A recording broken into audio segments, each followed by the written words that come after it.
if we want the atmosphere to produce thunderstorms, if we want air particles to rise on their own, we're going to want the atmosphere to at least not be stable, preferably be somewhat unstable, so that when something comes along that starts rising motion, we can lift it really, really high. The other day, what day was that? Monday night that we had the thunderstorms? Monday afternoon? The air was slightly unstable. Well, actually, as we'll see in just a little bit, it's a third possibility, conditionally unstable. But it was not stable. Okay. When that relatively weak, worthless cold front came through, it was enough rising motion that the air started rising on its own, and it rose all the way to the top of the troposphere and made these big rising motions in the atmosphere that made these tornadic thunderstorms that we saw and got to hide in the basin. So, what we need to do is we need to be able to figure out what is going to determine whether the atmosphere is stable or unstable. And this is a calculation that meteorologists do every day. This is a big part of how they make those forecasts about like chances of thunderstorms. And I'm going to tell you that what it's going to work out to is a business of, so if we're asking about what determines the stability, I'm going to tell you that what it's going to work out to be is two things. One, it's going to be depending on the temperature a parcel of air will be if it rises. Notice these sort of conjunctive, subjunctive sentences. It will be if it rises. If we take air at the surface and we make it rise, God only knows how, rose over a mountain, rose over a hill, rose over some weak cold front, whatever, what would its temperature be? And two, the temperature of the air in the environment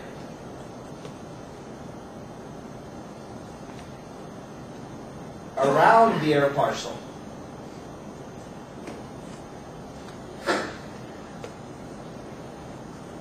In other words, if we're going to make this air parcel, if we want this air parcel to rise on its own, we need to find out, okay, if I forced it to rise a kilometer, what's its temperature now?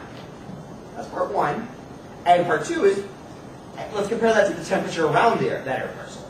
If he's warmer than the air parcel, the air around him, he's going to keep rising. If he's colder than the air around him, he's going to sink back down where he came from.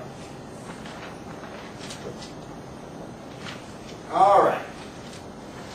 Now, the best way to illustrate this is to do some examples. Now, every semester when we try this, some students get bogged down on the wrong aspect of these problems. These are some of those handouts, by the way, that were on the Blue Line website for today. If you didn't print them, make sure you get them. But, let's be clear what's going on here. Let's do this first. What I want to do here is an example. Maybe I can make this a little lighter.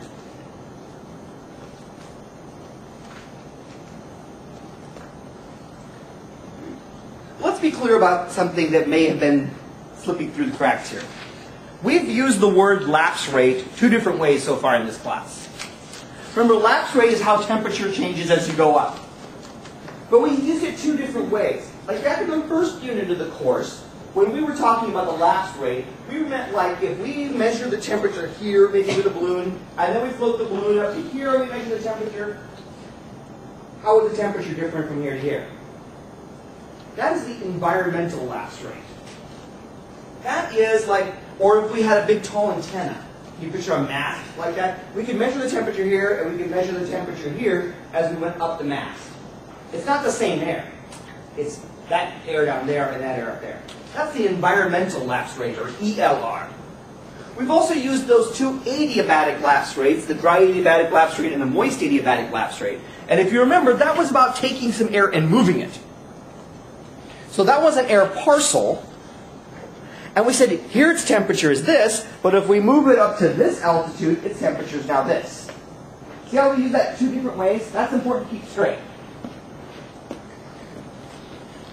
Let's do an example of a problem involving stability.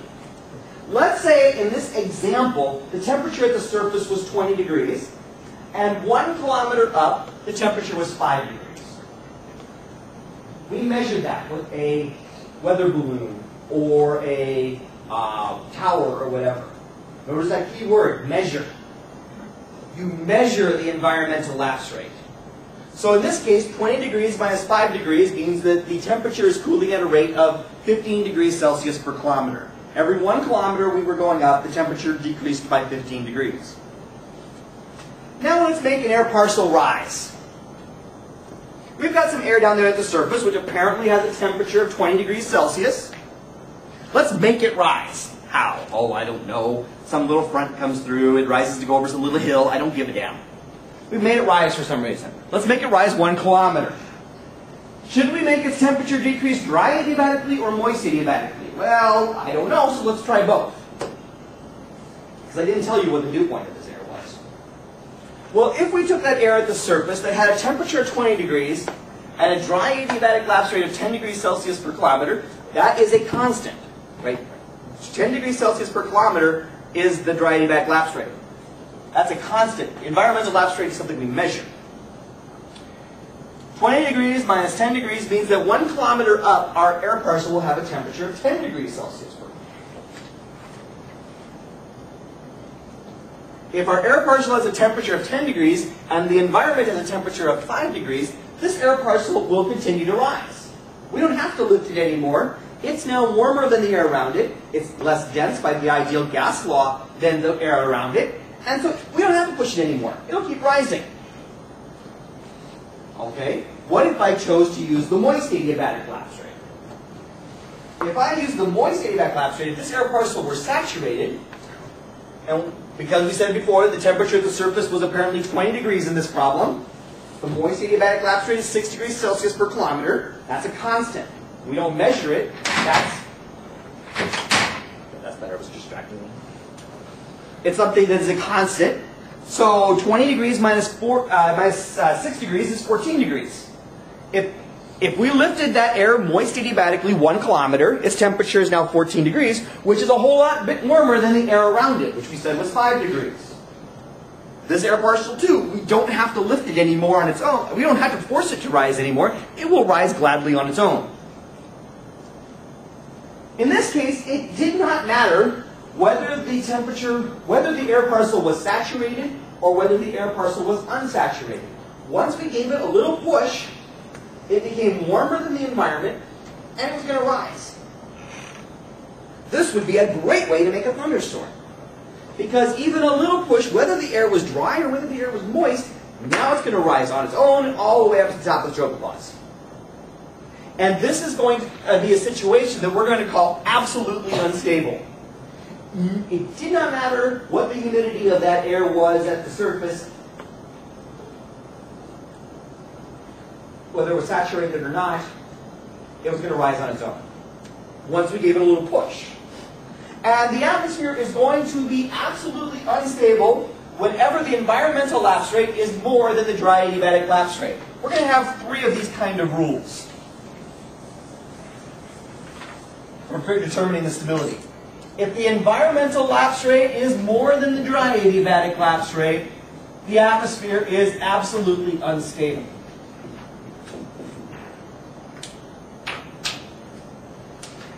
So in this problem, we said that the environmental lapse rate was 15. That was something we measured.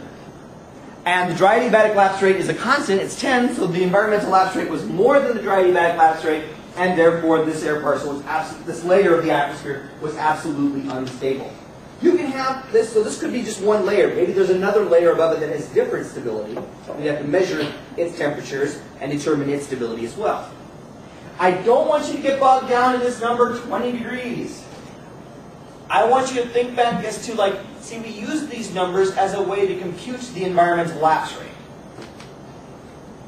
We said, oh look, over 1 kilometer the temperature changed by 15 degrees, so the environmental lapse rate is 15 degrees Celsius. That number 20 is just a number. We put one in because it was we had to have some numbers here.